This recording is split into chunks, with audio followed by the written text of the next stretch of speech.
Hola, amigos de las redes. Damos gracias a Dios por este nuevo día de vida que nos da.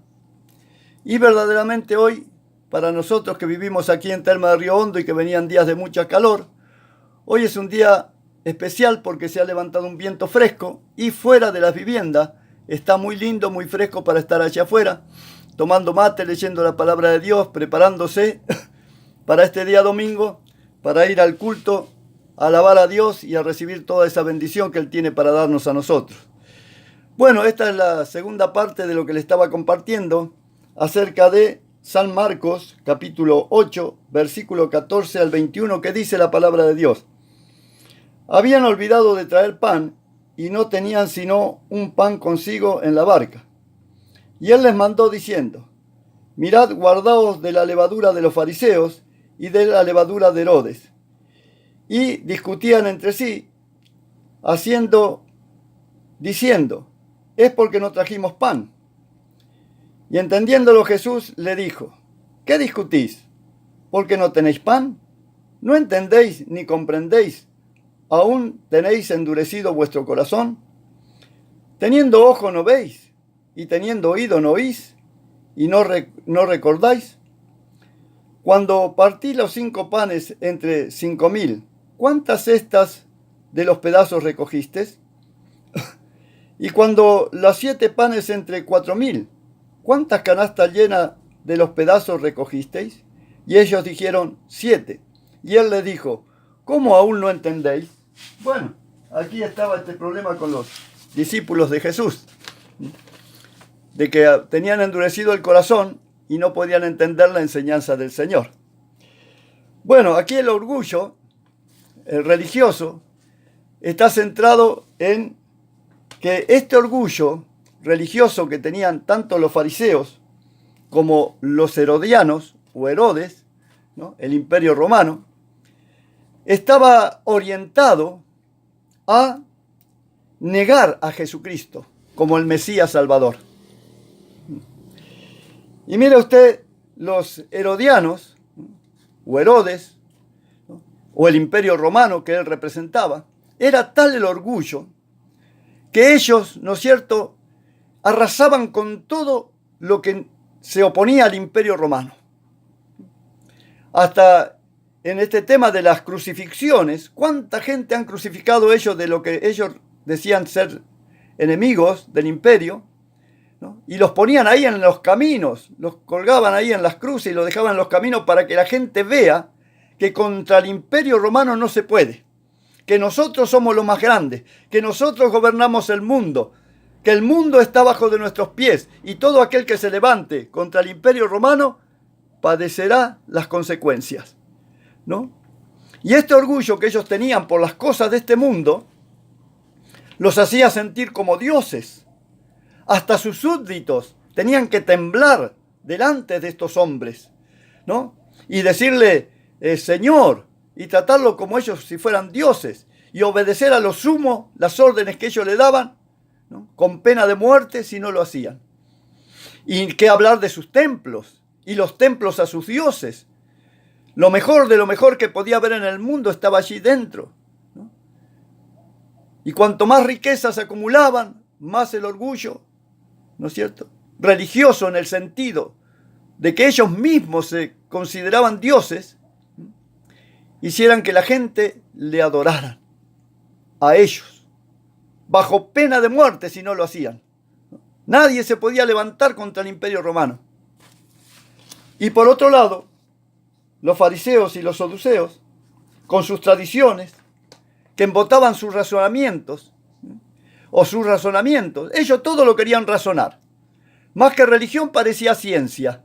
Vio que la ciencia necesita todo, encontrarle el porqué, encontrarle una razón, encontrar pruebas. La ciencia busca así, de esa manera. Si no encuentra pruebas, si no puede razonar, ¿no es cierto?, inteligentemente, no lo consideran, ¿no es cierto?, todavía que eso pueda ser real o efectivo. En fin, según la materia que la ciencia estudie. Y estos fariseos y estos saduceos también querían razonar la mesianidad de Jesucristo. Muéstranos señales, muéstranos esto, muéstranos el otro, ¿no? para tratar de encontrar una razón de decir sí es. Pero como Jesucristo se negaba a este tipo de razonamiento, porque usted debe aceptar que Jesucristo es el Mesías de Dios, el Salvador del mundo, por la fe. Porque la Biblia toda es un libro de fe. Es para creer sobre todo el Nuevo Testamento, ¿no es cierto? El nuevo pacto que Dios tiene con el hombre en la sangre de Cristo. Es una cuestión de fe, no de razonar. Allí excavando, haciendo huecos por todos lados, buscando el cuerpo de Cristo. Para decir, aquí está Cristo muerto, no resucitó. Pero no lo van a encontrar nunca, porque Jesucristo resucitó. Y por más que traten de buscar una prueba en este mundo de que Cristo murió y ahí está su cuerpo, inerte y muerto, no lo encontrarán nunca, porque Jesucristo resucitó. ¿Ves? Entonces este orgullo religioso iba orientado a negar la fe en Jesucristo. Ni ellos mismos creían, ni permitían a otros que puedan creer, porque ellos eran los que representaban, entre comillas, a Dios en la tierra. Pero mal representado Dios, porque siempre usaron la religión para provecho propio. Entonces Jesucristo lo que quería es que los discípulos puedan entender eso, porque ahora ellos iban a ser ministros de Dios. Ahora ellos iban a ser en donde Dios iba a establecer la iglesia y le iba a dar poder y autoridad. Pero este poder y esta autoridad que Cristo le daba a sus ministros no era para que ellos hagan lo mismo que los fariseos y los saduceos, ni hagan lo mismo que los herodianos, ¿no? O Herodes, ¿no? Que ellos pudieran, ¿no es cierto?, ejercer su autoridad con humildad, con servicio, con respeto, siempre tratando de ayudar a aquellos, ¿no es cierto?, en que el poder, la gloria, la magnificencia de Dios en el Evangelio de Cristo pudiera beneficiar a sus prójimos. Y además acercarlos a la fe que haría que ellos pudieran heredar salvación y vida eterna. Que ellos no tenían que andar en los carros más modernos. Esto no quiere decir que un ministro de Dios no viaje en un avión. Claro, si tiene necesidad de viajar en un avión, que viaje en un avión. Jesucristo también un día necesitó un burro y se subió arriba del burro. Pero eso no lo hizo sentirse orgulloso, poderoso, ¿no? Sino más bien agradecer a Dios que le está dando un medio para rápidamente alcanzar a aquellos que necesitan. ¿Verdad? Entonces esto es lo que quería enseñarle Jesucristo a sus discípulos. Pero la falta de fe, la dureza de corazón de estos discípulos en este momento, porque después la verdad que los discípulos dieron su vida por Jesús. Todo lo dejaron por Jesús. Así que llegó un momento que aprendieron, ¿no? Y todos aprendemos en esto del crecimiento, ¿no es cierto?, espiritual y del llamamiento de Dios a cada uno de sus siervos. Vamos aprendiendo, ¿verdad? El asunto no es dejar de aprender. Hay que seguir adelante pasando de grados. Primero inferior, segundo grado, tercer grado, cuarto grado y así hasta llegar a la universidad de Dios. No debemos detenernos en nuestro crecimiento espiritual. Siempre adelante. Porque cuando Jesucristo nos exhorta o nos reprende, lo hace también con cariño y con amor, sabiendo que somos seres humanos, ¿no? Y que tenemos muchas debilidades y a veces hay que tener mucha paciencia para que nosotros podamos asimilar las enseñanzas de Jesús. Bueno, la falta de fe en Cristo produce discusiones entre sí. Aquí los discípulos discutían. ¿Qué culpa tuya? Porque vos te olvidaste de traer el pan. Pero si a vos te dijimos que lo trajera, ¿por qué no lo cargaste? En fin, una discusión entre ellos, echándose la culpa uno y otro por la falta del pan. La falta de fe embota la inteligencia. Hay que tener fe. Vivimos una vida de fe. Si Jesucristo nos prometió tal cosa, se cumplirá.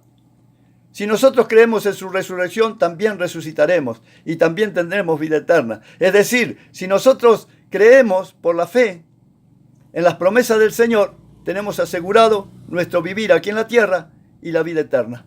Pero la falta de fe en las promesas de Dios y en lo que Jesucristo nos enseña, produce, ¿no es cierto?, un embotamiento en nuestra inteligencia que nos impide razonar con fe. porque la inteligencia la necesitamos para razonar, pero razonar con fe en las promesas del Señor. La falta de fe trae preocupaciones y desconfianza, pues no permite ver, ni oír, ni recordar. Eso produce la falta de fe. Y nosotros necesitamos tanto vivir por la fe. La falta de fe produce desconfianza en el Señor. Y por último, lo que Jesucristo también quería enseñarle, que esa falta de fe, por la dureza del corazón de ellos, por no entender, por no retener, por no oír la palabra de Dios, ¿no es cierto? Ellos se les producía una desconfianza en el Señor. Y esa desconfianza trae inseguridad. ¿Será que voy bien? ¿Será que Dios me ha llamado para esto? ¿No? Y así estamos, ¿no? Dudando del llamamiento de Dios y de las cosas que Dios quiere hacer en nuestras vidas. Que Dios los bendiga. Esta es una segunda parte que quise dedicarle a estos versículos bíblicos. Si le han sido útiles, como siempre decimos, compártalos con otros. Nuestro anhelo y nuestro deseo de todo corazón es que la palabra de Dios pueda ser esparcida por todos los lugares posibles y de todas las maneras que Dios nos permite hacerlo. Que Dios le bendiga mucho. Nos reencontramos en la próxima.